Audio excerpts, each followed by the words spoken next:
ईमानदारी याद आती है। इतना ही नहीं बल्कि इस पार्टी के बाद खासकर यहाँ सपा व बीजेपी आदि की बनी सरकार में भी यूपी की जनता अधिकांश मामलों में काफी ज्यादा दुखी रही है। सपा की सरकार में तो ज्यादातर यहाँ गुंडों, बदमाशों, माफियाओं, अराजक तत्वों व सरेआम लूट खसोट करने एवं दंगे फसाद आदि कराने वालों का ही राज रहा है, जिसकी खास वजह से ही इस सरकार में हमेशा यहाँ तनाव की स्थिति बनी रही है। प्रदेश में विकास के कार्य भी सपा सरकार में प्रदेश में विकास के कार्य भी ज्यादातर यहाँ एक विशेष क्षेत्र एवं एक विशेष समुदाय के लोगों तक ही सीमित होकर रह गए हैं।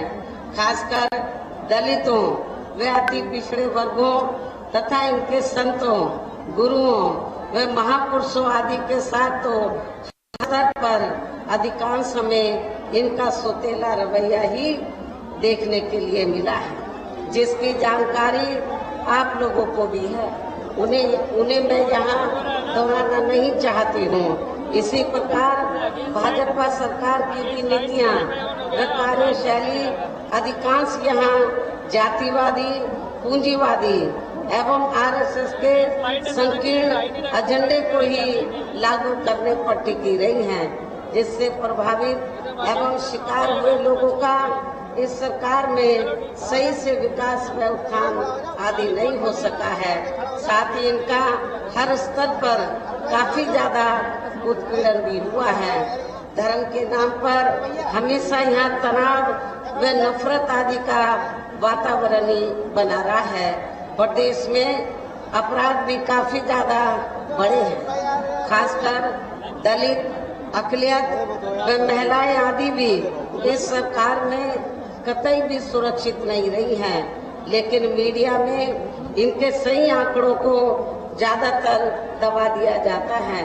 इसके अलावा प्रदेश में गरीबों, मजदूरों, बेरोजगारों व अन्य मेहनतकश लोगों के साथ साथ दलितों, आदिवासियों व अन्य पिछड़े वर्गों, मुस्लिम एवं अन्य धार्मिक अल्पसंख्यक समाज के लोगों के हित व कल्याण के लिए वर्षों से जो भी यहाँ सरकारी योजनाएं चल रही थी, तो उनका भी इन्हें वर्तमान भाजपा सरकार में सही से पूरा लाभ नहीं मिला है। साथ ही दलितों व पिछड़े वर्गों को भी अब आरक्षण का पूरा लाभ वर्तमान भाजपा सरकार में नहीं मिल पा रहा है, क्योंकि इन्होंने बड़े बड़े सरकारी कार्य ज्यादातर प्राइवेट सेक्टर के जरिए ही कराए हैं, जिसमें इनके लिए आरक्षण की कोई भी व्यवस्था नहीं है। सरकारी नौकरियों में भी इनका आरक्षण का कोटा पूरा नहीं किया गया है। मुस्लिम व अन्य धार्मिक अल्पसंख्यक समाज के लोगों के साथ तो बीजेपी की सरकार में अधिकांश यहाँ पक्षपात वाला रवैया ही अपनाया गया है। विशेषकर मुस्लिम समाज तो इस सरकार में सबसे ज्यादा दुखी रहा है। आपके पश्चिमी यूपी में ही नहीं बल्कि पूरे उत्तर प्रदेश में जहाँ जहाँ धार्मिक अल्पसंख्यक समाज में से मुस्लिम आबादी है, तो वहाँ मुस्लिम समाज के लोगों को इनके साथ इन्होंने हर मामले में व हर स्तर पर सौतेला रवैया अपनाया है। और इतना ही नहीं, छोटे छोटे मामलों में भी बड़ी बड़ी धाराओं के तहत मामले दर्ज करके इनको जेल के अंदर भेजा है। इनमें दहशत का वातावरण कायम रखा है। वर्तमान भाजपा सरकार में तो जो खासकर मुस्लिम समाज के लोगों में दहशत इनमें पैदा की गई है, डर, भय, दहशत, और ये हमेशा इस सरकार में ये महसूस करते रहे हैं कि कब इनके जान माल व मजहब को ये लोग क्षति पहुंचा दें। ये सब मुस्लिम भाइयों को मालूम है।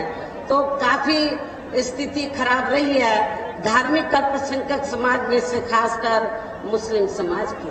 वैसे तो समाज के अन्य वर्ग के लोग भी काफी दुखी रहे हैं, लेकिन इन्होंने विशेषकर मुस्लिम समाज को अपना निशाना बनाकर तो इनको काफी नुकसान पहुंचाया है। दहशत के वातावरण में ये जो अक़लियत समाज है, मुस्लिम समाज है, ये अपने आप को महसूस करता रहा है। इतना ही नहीं बल्कि इस बार बीजेपी की सरकार में अपर कास्ट समाज में से विशेषकर प्रबुद्ध वर्ग भी हर मामले में अपने आप को काफी ज्यादा उपेक्षित महसूस करता रहा है।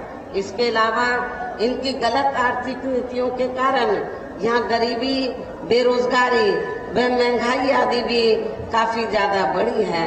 खासकर चुनाव घोषित होने से पहले तो डीजल, पेट्रोल, रसोई गैस व रोजमर्रा की जो वस्तुओं की कीमतें हैं, उनकी आए दिन बढ़ी कीमतों ने भी जनता की काफी ज्यादा मुश्किलें बढ़ाई हैं। और ऐसा लगता है कि चुनाव खत्म होने के बाद पुनः इनकी कीमतें बढ़ा दी जाएंगी। इसके साथ साथ उत्तर प्रदेश सहित पूरे देश में किसान भी केंद्र सरकार की गलत नीतियों के कारण काफी ज्यादा दुखी व परेशान रहा है और अभी भी है।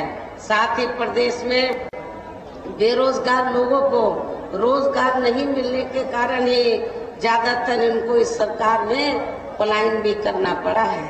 इस प्रकार से इन सभी विरोधी पार्टियों की रही सरकारों में शुरू से यहाँ यूपी की जनता काफी ज्यादा दुखी व परेशान रही है। विशेषकर कोरोना महामारी के दौरान तो इन सभी की हालत और भी ज्यादा खराब हो गई है। ऐसे में इन सभी विरोधी पार्टियों की रही सरकारों से निजात पाने के लिए अभी चुनाव में यहाँ प्रदेश की जनता को अपनी एक